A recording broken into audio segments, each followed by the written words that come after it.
बहू और बुलेट। घर के बाहर फट फट फट की जोर से आवाज हुई।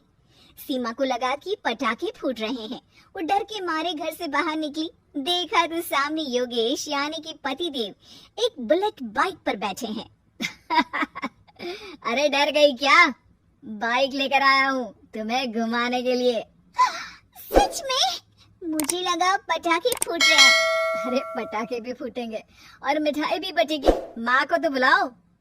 माँ भी बाहर आ जाती है। अरे योगेश बेटा, इतनी जल्दी आ गया? और ये गाड़ी किसकी है? साहब की है? हाँ माँ, तुम्हारा बेटा साहब से कम है क्या? मेरी ही है। अरे बेटा, इतनी बड़ी गाड़ी ले ली, इससे तो तू घोड़ा ही ले लेता। महंगी पड़ी होगी ना? माँ महंगी सस्ती छोड़ो और मिठाई लाया हूँ, गांव में बंटवा दो। अरे बंटवा क्यों दो? पीछे बैठो, गांव में बांट कर आता है। सब खुश थे। योगेश गांव के बाहर एक कोयले की खदान में मजदूरी करता था। मेहनत और अकल से उसने वहां ठेकेदारी का काम सीख लिया और सूझबूझ से ठीक ठाक पैसा बनाने लगा। गांव में बात फैल गई कि योगेश के घर धमाका गाड़ी आई है। ऐसी गाड़ी पहले कभी किसी ने गांव में तो देखी नहीं थी। योगेश और माँ गाड़ी से वापस घर आ जाते हैं। बेटा, बाबूजी ऊपर से देख रहे होंगे और आशीर्वाद भी दे रहे होंगे तुझे। वो होते तो उनको भी घुमाता माँ। पूरे गांव में नाच नाच के मिठाई बांटने जाते। जैसे मैंने नाच नाच के बांटी थी जब वो अपने लिए एक साइकिल लेकर आए थे। बस बस, बाबूजी दो बात भी सुनाते कि फटफट वाली फटफटी ले आया। सीमा आगे कहती है, अपने लिए तो ये गाड़ी ले आए और मेरे लिए? अरे ये गाड़ी तुम्हारे लिए ही तो है। पक्का मेरे लिए है? अरे पक्का तुम्हारे लिए है। अगली सुबह जब योगेश सो रहा होता है तो उसे बाहर से गाड़ी की आवाज आती है। वो घबरा कर चिल्लाता है, चोर चोर, मेरी गाड़ी ले जा रहा है, चोर चोर। माँ भी जागती है और योगेश के साथ दरवाजे की तरफ भागती है। जैसे ही दोनों बाहर निकलते हैं तो देखते हैं कि सीमा गाड़ी चला रही है। अरे बहू, नाक कटवाओगी क्या?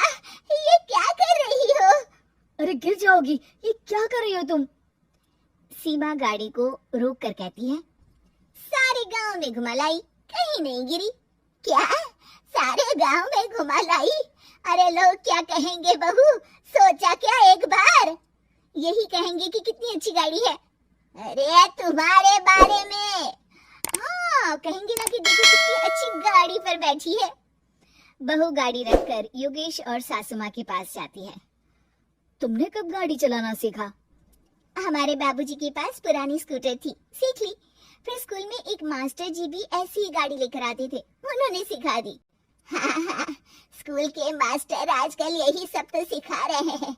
पढ़ाई का कुछ सिखाते तो कुछ भला होता। अरे बहू, अब गाड़ी मत चलाना।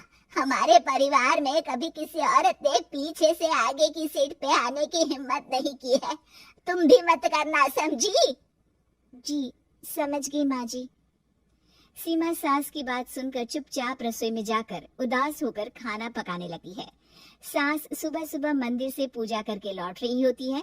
तभी उसे दो औरतें रोक लेती हैं और कहती हैं, अरे बहू को थोड़े अच्छे लक्षण भी सिखा दो। गाड़ी चलाने निकली थी, गांव की मर्यादा का कोई ख्याल नहीं है। वही तो।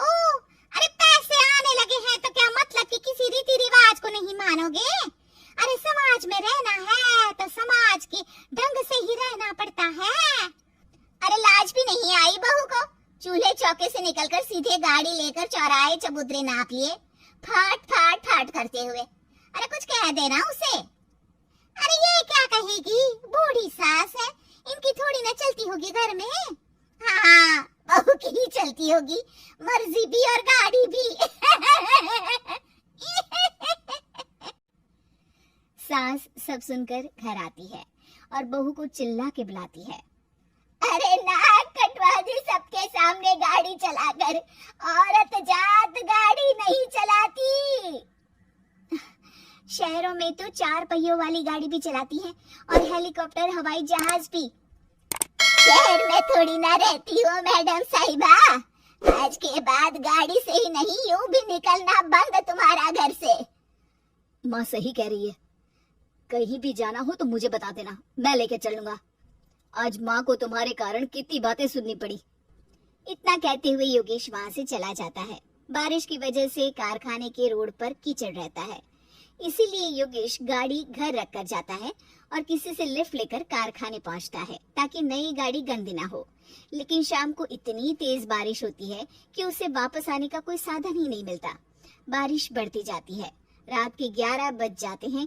रास्ते में एक नदी का ब्रिज है, अगर उस पर पानी आ गया तो योगेश कारखाने में ही फंस जाएगा। पूरी रात भूखे प्यासे बितानी पड़ेगी। घना अंधेरा, बिजली की कड़कड़ाहट और तेज बारिश। राजेश डर भी रहा था, ठंड से कांप भी रहा था। तभी उसे रोड से आती हुई एक रोशनी दिखती है। वो देखता है कि उसके सामने एक बाइक आकर खड़ी हुई है। वो ऊपर वाले को धन्यवाद देकर उस बाइक वाले आदमी की तरफ बढ़ता है, पर पास जाकर देखता है तो भौचक्का रह जाता है। सीमा, तुम यहाँ इतनी बारिश में गाड़ी पर? पहले बैठो तो, नदी ब्रिज पे आ जाएगी तो जाना मुश्किल हो जाएगा। योगेश गाड़ी के पीछे बैठता है। सीमा गाड़ी चला रही है। मैंने तो तुमको पहचाना ही नहीं। गाड़ी की आवाज तो पहचानी होगी ना? अरे पर मुझे नहीं पता था कि तुम आओगी। अच्छा किया कि तुम आ गई। माँ नहीं आने दे रही थी, पर हमेशा पति पत्नी की रक्षा थोड़ी ना करेगा, पत्नी को भी तो करनी चाहिए। योगेश को सुबह अपने किए पर पछतावा होता है। उसकी आंख में आंसू आ गए जो बारिश की बूंदों में बह गए थे। उसके बाद सीमा को सास दे और योगेश ने खुशी खुशी समाज की सीमा लांघने की मंजूरी दे दी। अब वो जहां भी जाती फट फट फट गाड़ी पे ही जाती।